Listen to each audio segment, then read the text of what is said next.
dipersembahkan oleh Anda kembali bersama kami, masih bersama 3 narasumber kita. Kita masuk di segmen membahas tentang pelayanan publik. Sudah sempat disinggung tadi sebelumnya oleh Pak Sinyo. Ini tentang pelayanan publik. Nah, yang menarik transportasi yang Pak Sinyo singgung, dan ini dilanjutkan oleh pemerintahan yang sekarang bahkan berusaha atau diupayakan agar beberapa unit-unit yang ada itu ditambah jumlahnya, begitu ya kan? Karena ternyata itulah yang dibutuhkan oleh warga Kota Jakarta. Betul. Tapi Bang Yos, Anda melihat Anda sudah cukup puas dengan penataan transportasi yang ada di Kota Jakarta atau bagaimana Anda melihatnya? Begini ya, transportasi itu sebenarnya kan tahun 2003 sudah saya buat blueprintnya, gitu. Yaitu tadi berbasic dengan transportasi massal. Apa moda yang kita pakai? Ada 4 moda. Moda yang paling besar namanya MRT. MRT itu menembus dari Kota Tua ya sampai ke Harmoni ya, lalu Harmoni terus masuk ke dalam itu Tamrin, Sudirman sampai ke Fatmawati ya. Nanti dari Fatmawati itu kita teruskan ke Depok sampai ke Bogor. Di Depok, di Bogor ada stasiun besar. Jadi orang-orang Depok dan Bogor yang kerja di Jakarta bawa mobil parkir di situ, habis itu naik MRT. Nah, bagaimana tetangga kita Tangerang dan Bekasi? Kita akses dengan busway ya. Dan yang kedua adalah monorail. Yang namanya Blue Line itu menembus Tangerang dan Bekasi. Jadi orang Tangerang Bekasi itu kalau ke Jakarta dia bisa naik busway atau naik monorail, nah, kan gitu kan. Yang Blue Line-nya ini mengelilingi kota, mengakses pertokoan ya, sentra ekonomi, perkantoran dan pemukiman. Dia melingkar gitu sampai ke Senayan. Kenapa saya minta di Senayan? Sudah saya pikir nanti kalau ada bonek ya mau nonton sepak bola di Gelora Bung Karno, dia tidak turun dari Gambir, tapi pindah ke monorail. Nanti pulangnya juga dikirim mana monorail balik lagi. Begitu juga yang si Viking yang dari Bandung. Seperti itu ceritanya. Udah kita pikir seperti itu. Nah, lalu ini moda yang paling besar kan MRT ya. Nomor 2 itu monorail, lalu nomor 3 busway. Busway itu 85 kalau single. 35 duduk, 50 berdiri. Kalau yang double itu dikalikan 2 saja begitu ya. Nah, lalu ada alternatif lain lagi namanya waterway. Jadi Kanal Barat dan Timur ini memang kita rancang untuk itu, maka Kanal Timur yang saya bikin itu ada dermaga dalam titik untuk dermaga dan pembangunan waterfront city, semua rumah menghadap ke kanal sehingga kanalnya bersih, bukan di belakangin kayak sekarang. Jadi itu terintegrasi antara monorail, busway, MRT dan waterway ini terintegrasi. Artinya sudah kita uji dari titik mana pasti dapat kendaraan umum. Nah itu caranya menyelesaikan, bukan menambah jalan, itu sih nggak mungkin. Gitu. Melarang orang beli mobil, dan silakan mobil tapi parkir di rumah. Kalau libur saja kamu keluarkan. Gitu. Orang digiring ke naik ke kendaraan transportasi yang representatif. Apa kriteria representatif? Tepat waktu, ya. Aman, nyaman, dan terjangkau tiketnya itu penting. Karena itu mesti kita subsidi transportasi umum.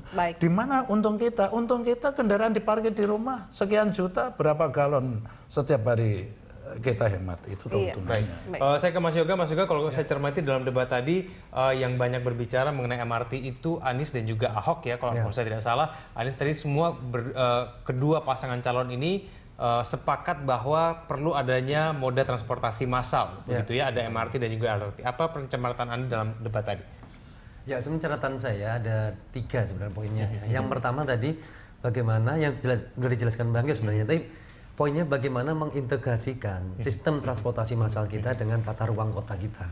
Ada 2 hal, yaitu bagaimana nanti arahnya sebenarnya hunian itu harusnya yang padat itu di tengah kota, sehingga orang di dalam kota itu cukup berjalan kaki, bersepeda gitu ya, untuk menuju ke tempat-tempat dekat gitu. Nah, kalau dia ingin keluar dari kawasan baru menggunakan transportasi publik gitu, sehingga impian kita untuk tidak menggunakan kendaraan pribadi di dalam kota itu bisa ditekan. Itu yang harusnya sudah mulai diarahkan ke sana gitu. Nah, yang kedua tadi yang dikatakan Bang Yus ini, kita bicara soal yang di luar DKI Jakarta, ya kan?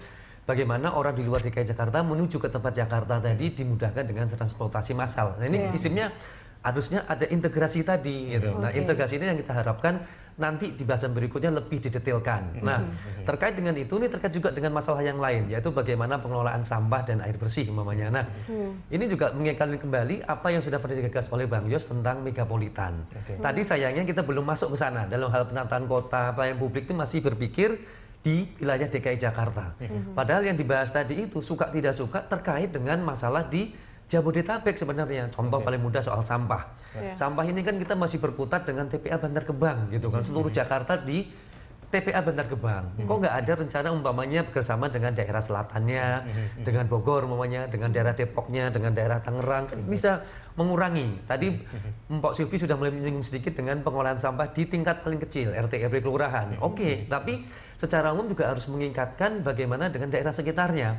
Air bersih umpamanya. Kalau air bersih Jakarta nggak bisa, bagaimana daerah sekitarnya? Kita kan punya situ waduk dan sungai yang juga mengairi daerah Jabodetabek. Nah, integrasi ini yang menurut saya juga harus dipikirkan, jadi supaya dapat gambaran bagaimana daerah-daerah tadi juga terbantukan, bahkan juga mengurangi masalah-masalah lingkungan yang ada di Jakarta. Tadi belum ada ya yang integrasi gitu ya. Itu yang menurut saya harusnya lebih ditekankan nanti. Baik, tapi kalau Pak Sinyo, Anda sendiri melihat untuk penanganan beberapa pelayanan publik, taruhlah yang kita singgung saat ini, tadi Anda sudah singgung air bersih dan saat ini sampah begitu. Apa sih sebenarnya yang menjadi tantangan pemimpin ataupun juga kepala daerah untuk menangani hal tersebut? Kalau bisa dikatakan sebenarnya perencanaannya ini sudah sangat-sangat bagus begitu, sudah ada wacana dan lain-lain, tapi pada implementasi di lapangan itu selalu menjadi sulit. Apa yang menjadi tantangan kepala daerah sebenarnya, Pak Sinyo?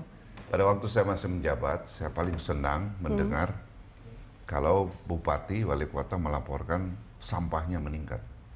Saya bilang, bersyukurlah Anda, karena sampah itu lambang kemakmuran sebenarnya. Ya, lebih banyak sampahnya, berarti pertumbuhan ekonomi meningkat. Ya. Tapi sekarang bagaimana caranya mengelola itu? Mengelola, membuang sampah, ya, menghancurkan sampah dan sebagainya. Itu ada teorinya dan sekarang sedang dikembangkan ya di berbagai cara. Itu masalah sampah. Oleh karena itu banyak kepala daerah, wali kota yang berhasil. Ya, sekarang bahkan sudah lebih modern lagi penanganan sampah itu, karena seperti Bung Yos katakan, sangat berbahaya kalau sampah itu ditumpuk di satu tempat terus-menerus, dan itu akan mengakibatkan pengaruh kepada kontaminasi lingkungan. Artinya kalau Pak Sinyo melihat Jakarta ini agak lebih rumit untuk dikelola sampahnya atau bagaimana? Oh ya, memang kalau sampah untuk Jakarta luar biasa ya. Bang Yos juga yang saya tahu ya. Nah, bagaimana memanage sampah itu ya. Nah, kemudian mengenai masalah transportasi ini harus didalami sebenarnya. Karena tadi juga diangkat, saya setuju bahwa perbandingan antara ketersediaan akses jalan dan kendaraan itu benar-benar tidak berimbang. Itu perlu dipelajari oleh kepala daerah, ya, bupati, wali kota, gubernur, ya, sehingga pada satu saat harus kita berani, ya, untuk menambah akses, ya, apapun harus kita prioritaskan, karena ini berkembang terus-menerus. Tidak bisa kita tahan bertambahnya kendaraan seperti apa yang terjadi sekarang ini. Ya. Karena umumnya kota-kota yang ada di Indonesia ini adalah kota warisan lama, ya, yang memang sulit sekali untuk melebarkan jalan, ya, dan sebagainya, ya, ada di situ, menciptakan akses-akses baru, ya, menambah fasilitas dan utilitas kota dan sebagainya tidak mudah. Nah, oleh karena itu secara cermat harus dipelajari secara saksama, ya, melibatkan kota dan hinterlandnya, ya, seperti DKI dengan Jabodetabek ini, ya, dan sebagainya.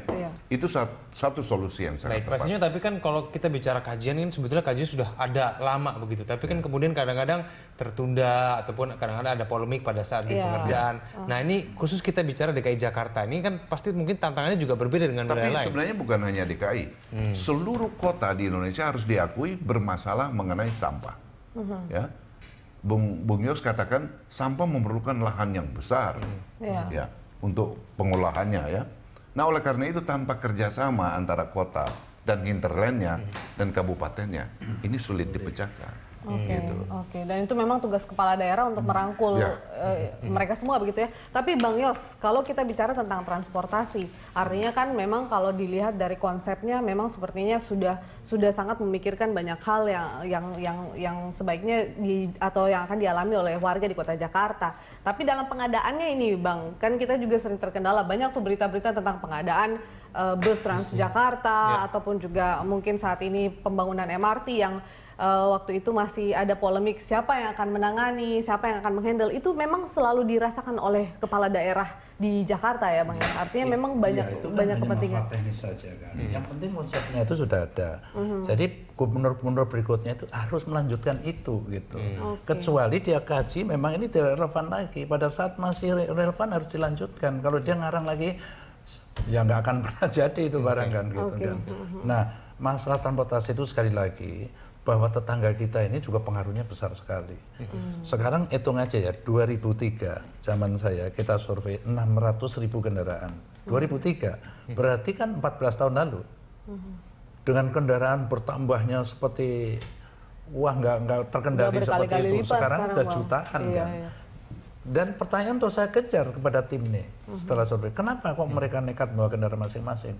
Nah, suruh naik apa Bang kalau nggak kendaraan sendiri? Itu sebabnya saya berikan alternatif dengan kendaraan massal itu tadi. Karena itu harus terintegrasi. Busway juga harus menembus Kota Tangerang maupun Bekasi. Gitu lah, sayangnya itu mereka berhenti di situ.